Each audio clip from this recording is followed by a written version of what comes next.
Yes guys, तो कैसे आप लोग बताना चाहूंगा। आज जानते हैं कैपिटल एडिक्वेसी रेशियो की शिकायत। बेसिकली हम इंडिया में ना लोन के लिए लोगों को इतना पैसा चाहिए कि पूछो मत। आप जिससे पूछो हर कोई बंदा बोलेगा मुझे लोन चाहिए, राइट। अब लोन चाहिए तो लोन का पे आउट भी होना चाहिए, तो इसलिए एनपीए नहीं होना चाहिए बैंक के पास। क्योंकि इन्वेस्टर जब भी आएगा, जब भी कोई शेयर होल्डर जो इन्वेस्ट करेगा बैंक में जाकर देखेगा एनपीए ज्यादा तो नहीं है बैंक का, अदरवाइज सीएसए कैसा है, कासा कैसा है कंपनी का, प्लस उसके बाद देखिएगा एडवांस ग्रोथ कैसी है, हिस्टोरिकल ग्रोथ कैसी है बैंक की। इनको देखने के बाद वो एक बैंक को एनालाइज करके उसके बाद वो सोचेगा कि यस मुझे बाई करना चाहिए नहीं करना चाहिए। बट एक बात समझो, जब अगर इतना अगर सोचते हैं तो फिर ये जो कैपिटल एडिक्वेसी रेशियो की बात हम कर रहे हैं उसको हम कैसे एनालाइज करें। तो कैपिटल एडिक्वेसी रेशियो का मतलब ये होता है कि बेसिकली बैंक किसी बैंक के पास कितना ज्यादा पैसा है और वो कितना ज्यादा लोगों को लोन दे सकता है। मतलब कैपिटल एडिक्वेसी रेशियो इससे बढ़ाना इतना मेजर कंसर्न है ना किसी बैंक का कि बहुत ज्यादा। बिकॉज देखो, अगर एक कस्टमर है मार्केट में, उसको अकाउंट खोलना कोई बड़ी बात नहीं है। कोई सी बैंक इतने 50 बैंक है मार्केट में, किसी के पास जाओ वो अकाउंट खोल देगा। बट लेकिन ये इनका फंडा ये है कि उनका कहना है बैंकों का कि हमारे पास कासा ज्यादा होना चाहिए। इसलिए हम कहते हैं कासा यानी current account and saving account जो हमारे पास ज्यादा होगा तो देन हम जो है उसको कैलकुलेट कर पाएंगे और हमारे पास ज्यादा कैपिटल जमा होगा। ज्यादा अकाउंट खुलेंगे तो ज्यादा कैपिटल आएगा, ज्यादा कैपिटल आएगा तो हम ज्यादा लोन दे सकते हैं, राइट। तो उसी तरीके से कैपिटल एडिक्वेसी रेशियो काम करता है कि किसी बैंक के पास कितना ज्यादा पैसा है कि वो लोगों को लोन दे सकता है, उसी को कैपिटल एडिक्वेसी रेशियो बताता है। बट हम उसको एनालाइज करने के लिए थोड़ा सा तो कंसर्न होगा कि ये बेसिकली डायरेक्ट कैसे हो सकता है, राइट। तो देखो कोई दिक्कत नहीं है, जानते हैं डिटेल बाय डिटेल। पहले समझा था CASA current account saving account क्या होता है, प्लस समझा था एनपीए नॉन परफॉर्मिंग एसेट क्या होता है, उसके बाद समझा एडवांस ग्रोथ। अब जानते हैं कैपिटल एडिक्वेसी रेशियो CAR जिसको हम शॉर्ट फॉर्म में कहते हैं। अब एक बात बताओ, आप एक XYZ बैंक है, ठीक है, XYZ बैंक के पास है 12% का 12% जो है उसकी एक परसेंटेज है उसकी 12% की रेंज है, डेंजर रेंज होती है बेसिकली इस मार्केट में। बट लेकिन 12% की रेंज है तो दैट्स वाई वो ना एक अलग सा दिखाएगा। पर 12% की डेंजर रेंज इसलिए माना जाता है क्योंकि उस 12% से भी कैपिटल कम है उसके पास और वो लोन देगा तो दैट्स वाई उसके बाद कैपिटल नहीं बचेगा। क्योंकि कैपिटल को इंक्रीज करना ये बहुत बड़ा मेजर कंसर्न है इस मार्केट में, ठीक है। क्योंकि वो चाहते हैं कि ज्यादा से ज्यादा लोग हमारे पास अकाउंट खोले और अकाउंट खोलने के बाद वो अपना पैसा जब सबमिट करेंगे तो हम उसको लोन दे पाएंगे। बट लेकिन इसके लिए उनको थोड़ा कासा बढ़ाना पड़ता है। कासा इसलिए बढ़ाना पड़ता है कि करंट अकाउंट सेविंग अकाउंट खुलवाने के लिए या तो फिर आपको ज्यादा परसेंटेज देना पड़ेगा इंटरेस्ट का, या फिर आपको कुछ ऐसा बताना पड़ेगा कस्टमर्स को जो कस्टमर्स आपके पास आके अकाउंट खोले। प्लस उसके बाद पैसा दे दिया तो उसके बाद एनपीए कम करना पड़ेगा, नॉन परफॉर्मिंग एसेट, कि हम लोगों से कितना पैसा लेके आप आते हैं। तो इसके ऊपर बहुत मेजर कंसर्न होता है किसी का, राइट। कोई दिक्कत नहीं, जानते हैं डिटेल्स बाय डिटेल्स और समझ पाएंगे कि क्या है बेसिकली और कैसे होना चाहिए। देखो हाउ टू इंक्रीज। पहली बात, इसको इंक्रीज करने का फंडा ये है कि सिंपल कासा यानी करंट अकाउंट सेविंग अकाउंट को ज्यादा से ज्यादा बढ़ाना। ऐसे लोगों को जो है अपने पास लेकर के आना, क्योंकि मार्केट में 40 से 50 बैंक है। क्योंकि और बहुत सारे जो बैंक है वो अप्रोच करते हैं किसी भी तरीके से, एड के थ्रू हो सकता है, मैसेज के थ्रू हो सकता है, एसएमएस के थ्रू हो सकता है, एवरीथिंग सोशल मीडिया मार्केटिंग के थ्रू हो सकता है। यूट्यूब पे वीडियो देखने गए एंड देन उसके बाद वहां पे आपको एड प्ले हो रहा था, देन वहां पे हमने देखा कि इस बैंक में थोड़ा ये चीजें मिल रही है, आपने उस बैंक पे स्विच होने का सोचा।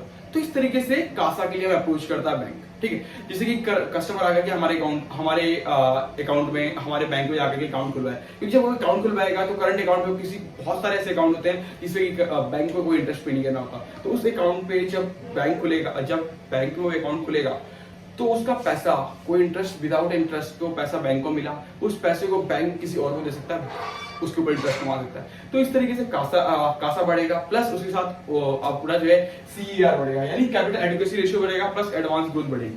तो इस तरीके से वो वर्क करता है। तो इस तरीके से वो इंक्रीज कर सकते हैं किसी भी बैंक को कासा एंड एनपीए। उसको ध्यान रखना पड़ता है बेसिकली नॉन परफॉर्मिंग एसेट को, इसलिए क्योंकि पैसा तो दे दिया मार्केट में बट हम वापस कितना लेके आप आते हैं ये चीजें बहुत दिक्कत करती है। पॉइंट है गाइस, कासा एंड एनपीए यानी current account and saving account and non performing asset में क्या डिफरेंस है मेजर। तो देखो जो मेजर डिफरेंस कुछ भी नहीं जाता।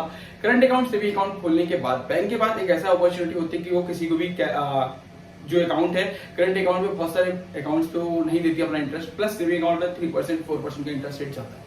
बट वो डिपेंड करता है बैंक टू बैंक। कोई बैंक कोई 5% दे रहा होता है कोटक, कोई बैंक वो 3% का ही ऑफर कर रहा होता है जैसे कि SBI, या फिर 4% के आसपास समथिंग HDFC। तो इस तरीके से वो depends on bank to bank की कितना वो इंटरेस्ट पार्ट देते हैं, तो उस तरीके से वर्क करता है, ठीक है। Plus NPA non performing asset वो होता है जो कि आपने एक पैसा किसी बैंक ने XYZ बैंक में किसी को पैसा दिया, पैसा देने के बाद कितना पैसा वापस लेकर के आ पा रही है, इसको कहते हैं नॉन परफॉर्मिंग एसेट। तो इस तरीके से वो दोनों वर्क करता है। तो डेफिनेटली ये होता है कि जितना करंट अकाउंट सेविंग अकाउंट से पैसा अपने कैपिटल एडिक्वेसी रेशियो को बढ़ाया है, उसके हिसाब से एनपीए यानी नॉन परफॉर्मिंग एसेट्स से जो हम पैसा दे रहे हैं लोग उसको उसी तरीके से लेकर के वापस आए इंटरेस्ट के साथ। क्योंकि जो पैसा दिया अगर डूब जाता है तो हमारा फिर क्या होगा कि हमारी जो वैल्यू है वो बढ़ जाएगी।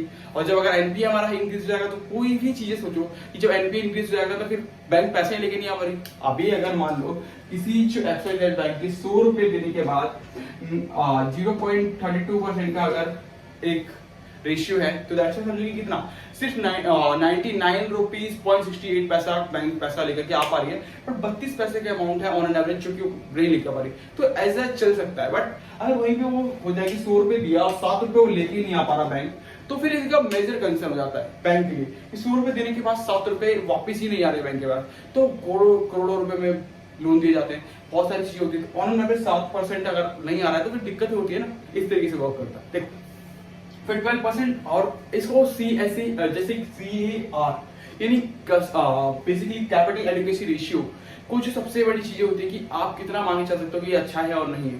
तो 12% इज अ डेंजर, उससे ऊपर जितना भी ज्यादा हो कैपिटल एडिक्वेसी रेशियो जितना ज्यादा हो वो आपके लिए बेटर है, आपके इन्वेस्टमेंट के लिए एंड सारी चीजों के लिए, जैसे कि आप एलआईसी के इन्वेस्ट कर सकते हैं बैंकिंग स्टॉक्स में। एंड 12% है या 12% से कम है तो डेंजर है किसी बैंक के लिए, वो डेंजर मान नहीं चल सकते बिकॉज उसके पास कैपिटल एडिक्वेसी रेशियो बढ़ाने का भी कोई तरीका नहीं है, प्लस क्योंकि उसको बढ़ाने के लिए बहुत ज्यादा चाहिए पेशेंस चाहिए, प्लस बहुत मेजर कंसर्न आते हैं। प्लस उसके बाद अगर कंपनी के पास अगर कैपिटल एडिक्वेसी रेशियो बहुत कम है 12% से भी कम है तो आई थिंक ये बैंक डेंजर हो सकता है आपके लिए इन्वेस्टमेंट के लिए, राइट। ये एक कोई ऑप्शन ये आपको खाली एक एडवाइस है एंड एक नॉलेज दी जा रही है, अदरवाइज ये आपको कोई भी ऐसा नहीं है कि आपको ये स्टॉक के लिए कुछ ऐसा कि आपको इन्वेस्ट करना है तो ऐसे करना नहीं, आपको एडवाइस है वो मैं दे रहा हूँ आपको एंड देन उसको एनालाइज करके आप अपने तरीके से इन्वेस्ट कर सकते हैं। प्लस एचडीएफसी का करंटली जो आपका जो एडिक्वेसी रेशियो चल रहा है वो है कैपिटल एडिक्वेसी रेशियो CAR वो है 18.79% का एंड कोटक बैंक में 22.26% का है एंड एक्सिस बैंक के पास 15.40 का है।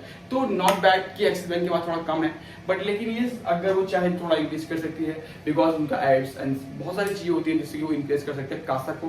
कासा इंक्रीज करने के बाद एनपीए इंक्रीज हो जाएगा, अगर एनपीए कम रहेगा और कासा इंक्रीज होता है करंटली बेसिस पे तो डेफिनेटली अपने आप ही CAR बढ़ जाएगा। वीडियो अच्छी लगे तो लाइक कर लीजिए, शेयर कर लीजिए। Thank you so much guys, मिलते हैं अपने नेक्स्ट वीडियो में और जानेंगे बेसिकली कि अभी पैक क्या होता है, पैक रेशियो क्या होता है, प्लस जान पाएंगे कि इसमें अभी हम वैल्यूएशन कैसे करते हैं मार्केट में किसी बैंकिंग स्टॉक को एंड ऑल भी चीजें होती हैं, बहुत सारे शेयर्स हैं उनको वैल्यूएशन करके कैसे हम बाई करना है।